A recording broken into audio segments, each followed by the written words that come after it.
Welcome back to part two. Okay, so the next decision that needs to be made on this is kind of where to go as far as how to block it in.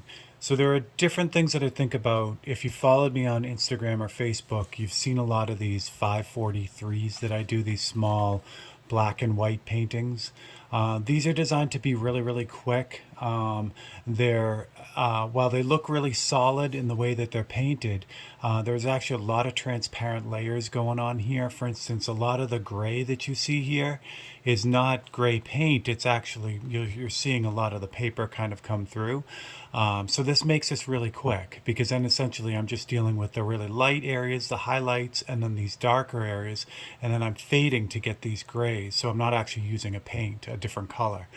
For a painting like this, where it's a little bit bigger and it wants to feel a little bit more solid, I won't be using the gray of the background to do that. I'll actually be using a gray. So that kind of helps me figure out what to do next.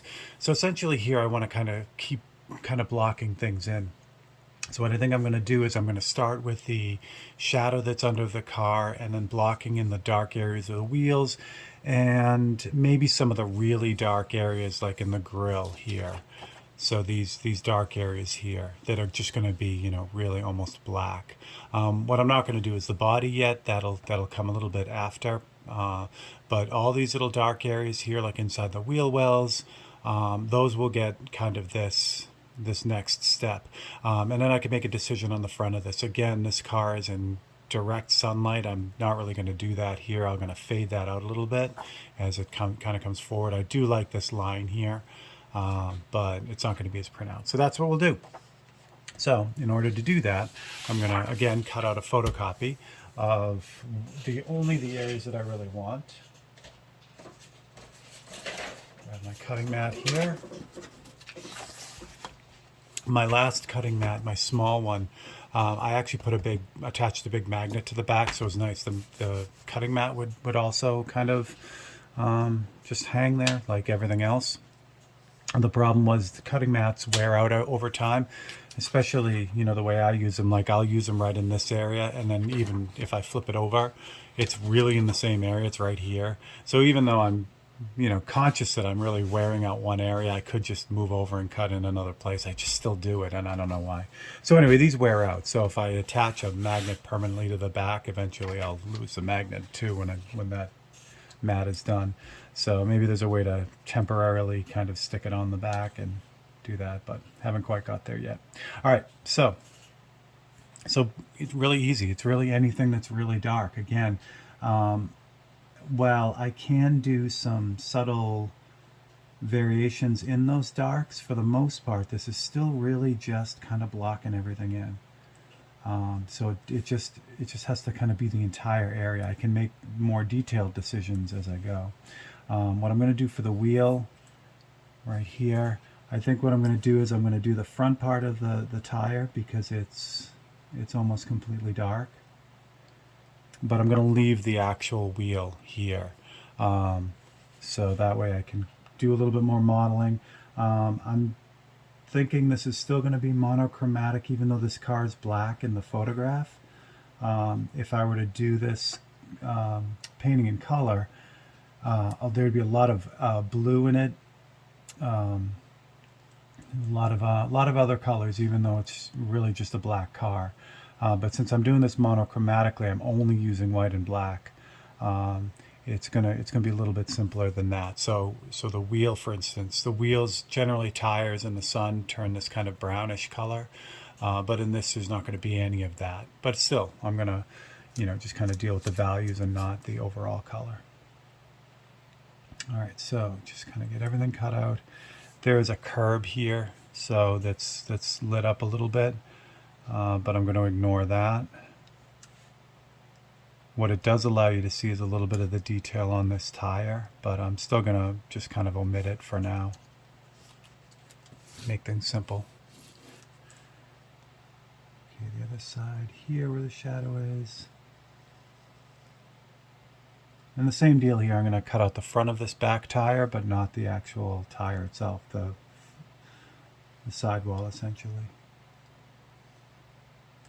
Deal with that after. I think what I'll do, again, where that would be in one of those quick black and white paintings, those 543s, the lighter part of the tire would actually be, again, would be the gray of the paper coming through. But I'm going to mix up a gray when I go to blocking this tire for real. And we'll get there. We'll get there. And again, in the end, and I'll show you side by side this painting when it's done next to one of those 543s. And you'll see this painting will feel a lot more solid. It'll feel different than the 543s. 543s are great, but they almost have like a watercolor type feel, and that's because of their transparency, which is beautiful. It works, but it's a different feeling from what this is going to be when it's done. So again, what's nice about this video, this is kind of the best of both worlds. It's kind of like the high-end finished painting mixed with that quicker black and white painting. All right, so I'm going to grab the shadow on the top of this tire, and that just bleeds right into the wheel well, which is nice. Yeah, go right down in there.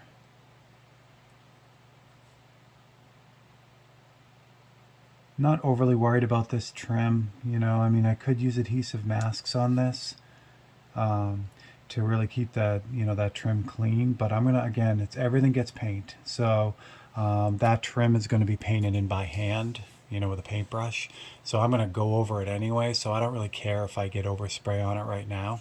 It's actually helpful if I do. One of the cool things about the way that I paint, or this style that I've kind of adopted from you know, kind of watching other people paint and picking up techniques and wrestling with my own kind of stuff, is that with all this underpainting, with all this blocking in, it ends up giving the painting a real like solid feel, and it also doesn't have that cut and pasted feel that my art would have before when I was using a lot of adhesive masks. Adhesive masks are great at giving you a really sharp edge, but that can also be tough. What I found was that really sharp edge made my paintings look almost like jigsaw puzzles or a coloring book type of thing, where it was super hard edges against one another, and you know, if there was a little bit of a gap between them, you'd see it, and it was just something I found like I fought a lot with. So switching out to a non-adhesive type of masking system, while it lets paint kind of creep underneath and blend, it's actually a really good thing for me. All right, so the grill has these really neat lines on it. I just saved the first one by just cutting out this bottom section, but again, I got to get out of the 543 mentality.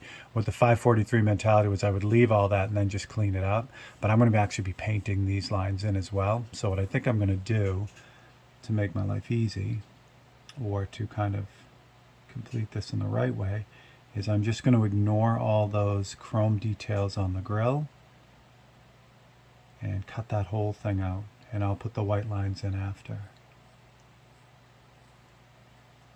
You know, in this way, we're dealing with a little bit of blue shift, and you'll see that as we go, where you put white, you know, opaque white on a darker color, and it shifts to a kind of blue color, but that is okay. We'll deal with that as we kind of need to. All right, so all the grill bits are going to come out. Just as a random thought, another car that I really want to get done is my dad. Growing up, my dad had a 65 Riviera, and I was young and knew the car was something special, but didn't realize how special it was till I was older. And my dad always, you know, he would always search out cool cars. He would, you know, it's not that he would spend a whole ton of money on all kinds of cars, even though having a 65 Riv right now would be, you know, a really nice car to have, a really expensive car. But, you know, he just kind of found them when he found them, and he would do a lot of work on them and keep them running and fix them up and all that. So unfortunately, I remember it. I mean, you know, I remember the car. I also remembered that Dad had to trade it in for a station wagon, a big giant Pontiac station wagon, which also would be a fun car now. But yeah, I'm sad that we had to get rid of that car. I mean, I was sad when we did, which was weird because I was really young.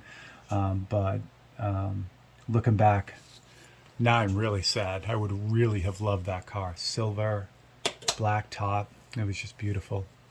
All right, so there it is. So that's the grill and the bottom. There's some other little black bits in the interior that I could probably grab right now, but I'm not going to worry about that yet, because I'm going to worry about the interior and the bodies once I get the grays in for the body. But that's going to be another step. So so there we go. So we'll get this part in and should be in good shape. What's also nice is this will ground the car by putting the shadow in. So that's really good too. So I'm going to line that up in that corner. There we go. Excellent. Move this down so you guys can see it. Get my magnets ready. Oh, and I'm like, why isn't this lining up? So I've gone to the trouble, like I said, I arranged this in Photoshop, got it all set up. So normally this would fit right on where it should, but I forgot that I tilted it. So after the fact, interesting. I don't normally do that. That's why it threw me off. I'm like, what is happening here? This is not lining up. So I really want to get this, even though this is early stages, you know, kind of blocking in. I really want to take time to make sure this is lined up. If there are little variations, I can kind of work with them. I can fix them along the way, but the less I have to fix, the better. So what I generally do when I'm lining up is I'll pick points on either corner. That will line everything up automatically. And I sort of, at this stage I don't really, but in the blocking in section, I try to ignore some of the other things. It's a balance. If I screwed up the alignment, obviously I only have one template on here now, the initial car. But if I have, you know, later as I go, if I find I made a mistake on one of the templates, I really kind of watch for that so I can make an adjustment on the next one to fix it. But on this one, there's only one, so I just got to make sure I'm on the money with this. Once I get each corner lined up, then I'll kind of look at the other, you know, the other corners just to make sure they're in the right spot. And that's kind of like a double check that will kind of help me out to make sure things are in the right place. And I'll use the jumbo magnets on this because, again, getting through the ampersand, that 1/8 inch board, I need a little bit stronger magnet. I don't have to go nuts with this. I really don't have to, like, you know, weld this down. But these magnets work really, really well. They're really super strong. Like, I don't normally get to use them except in an instance like this. And there's the other one. Okay, so we'll get this one on here. All right, so I think we're ready. Again, when you're dealing with masking and airbrushing, little things like this are going to kind of allow paint to get underneath. So if this was magnets, if this was adhesive, all these would be really nailed down. I'd spray this; it would be, you know, perfectly clean black line, black edge around everything. So I'm not going to get that. I'll get pretty close with this. You'll see as I kind of build it up. But again, that little bit of extra paint bleed underneath really helps to kind of lock everything together when you get it all done. All right, airbrush paint. So for this blocking in, I'm going to use two different strengths. Sorry about my fading label. These were the test bottles for these, but this is opaque, the new opaque black by Createx. Grab the bottle, the actual bottle. This is what it looks like. And again, I've used this a lot. You can't read this. 1 second. Do I have another one around? Oh, it's way over there. Anyway, it's opaque black, the new opaque black. So what I do is I mix them down. So this is 1:1. So it's 1 part paint to 1 part 4011 reducer. So it's pretty thin, but it also is going to cover really, really well. So I'm going to use 2 different strengths to get this done. On the blocking in part, on the really dark, just black areas, I'm just going to use the 1:1. That'll give me a nice deep black. As I get close to the edge, I'm going to switch out to a thinner black, and that'll allow me to get a nicer fade as I get out to the end. This has kind of a grainy fade to it because it's so, so opaque and so thick. So I'm just going to kind of use the advantages of both here. So 1:1. I shall take this off here because I don't need this right now. Okay, 1:1. So I'm going to try not to get a bunch of paint under the headlights, but again, I'm not overly worried about it if I do.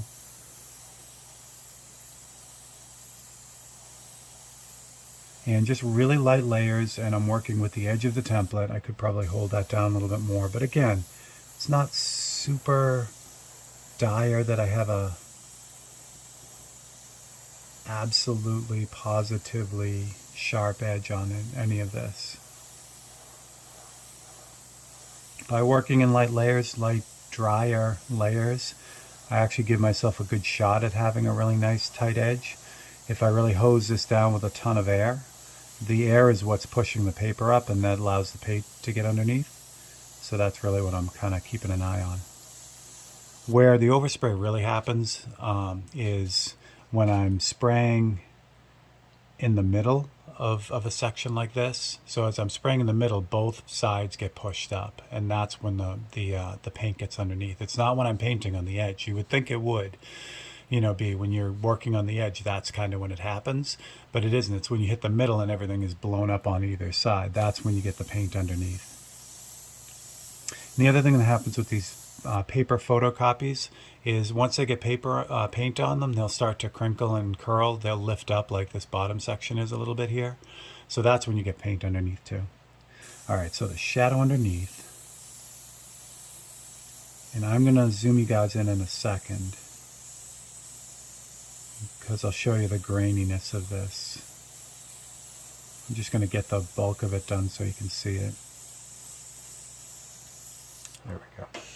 Okay, so now I'm going to zoom you in. I'll show you the graininess of this. It's not bad at all, but with the thinner paint and the micron, I'll be able to really smooth that out. So you can kind of see that graininess that's going on here. Again, here it's not a big deal because it'll make it actually look like texture on the ground, but in the car that's going to be a problem. So again, I use the 1:1 for a lot of the big bulky, just kind of blocking in areas if it's solid black, that kind of thing. Get this back section, same thing. I'm going to leave that shadow pretty strong along the edge, but not totally black. Wheel wells are obviously totally black.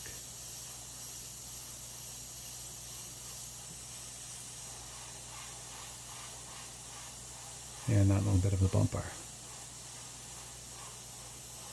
Excellent. All right. Now I could just, the way I would normally do this, I would just add a little bit of reducer to that to thin it out. But I'll grab one of the pre-mixed ones just to kind of give you guys the exact reductions here, because that question comes up a lot with all this airbrushing. It's how reduced is it? Let's get you guys a little closer. There we go. And I wish there was an easy answer for that. It's variable. It's variable for the brush that you're using, the thickness of the paint, the color, the pigments that are in that paint. So it is variable. I mean, there's a standard kind of starting point that I use, but it can be all over the road, so to speak. Let me move this a little bit so you guys get the bottom section. So I have my hand in the way. What about that? Okay, so this is 10:1 now. So it's 10 parts reducer to 1 part paint. So this is very thin. But what this will do is this will give me an almost invisible kind of spray pattern. And if I work this enough, if I put enough of this on, if enough layers of this on, then you'll see it on the wheel as I get closer. But I can develop this as totally black as well. It just takes a lot more layers. And again, that's fine for what I'm doing here, because I really want to get that imperceptibly smooth fade off of the shadow. So for here again, If you watch the bottom of that wheel as I go over it multiple times, just let it build up. I'll be able to develop this as black as that 1-to-1 mix I just used. The trap here is because it's so thin and I want to get this really dark, the trap is the tendency is to want to just nail it, to just dump this paint on and get it dark. This really thin paint will give you a lot of problems that way, in that it's so thin it'll just immediately like spider web out. It's so thin it needs time to get on there in thin layers. But there you go. So it's totally as black as the other version of that. Alright, so just lightly go over a little bit here, make sure I got everything. I think that's good. I'll take a look and see what we got.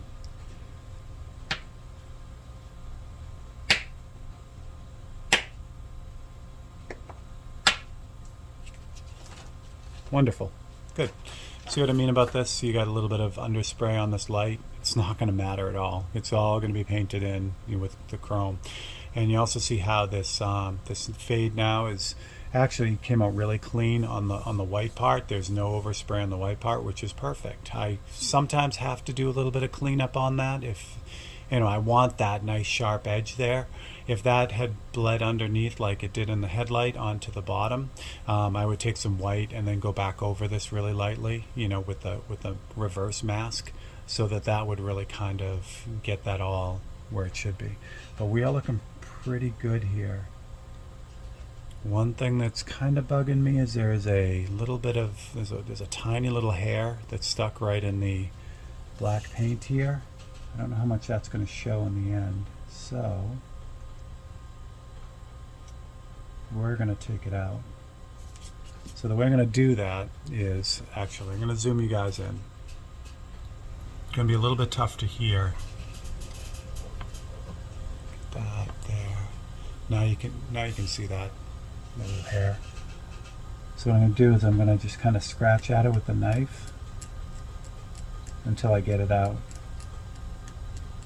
It's great to do this now because this has just been blocked in. It's an easy fix.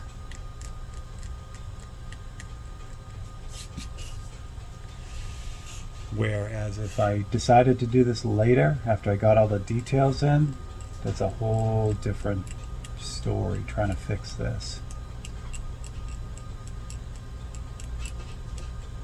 So just kind of dig all that out and also kind of feather out a little bit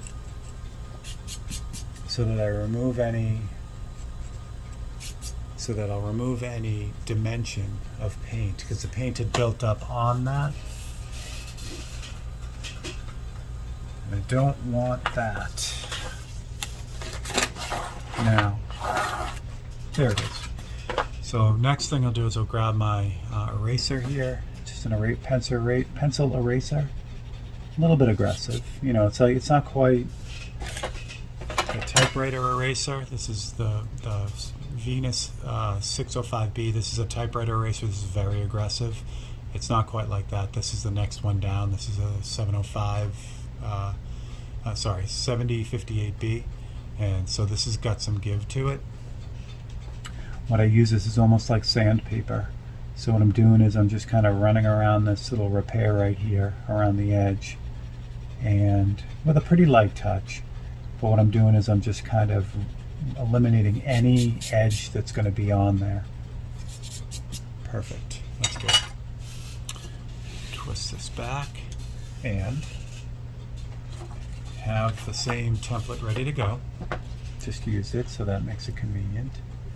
Drop that back in place. Put a magnet on there. I have the 10-to-1 in here, the lighter black, but this will work for this. Again, I just want to hit this really light coats over and over again. And I'm going from light to light. So the paint that I'm putting on is just going straight across here. If this was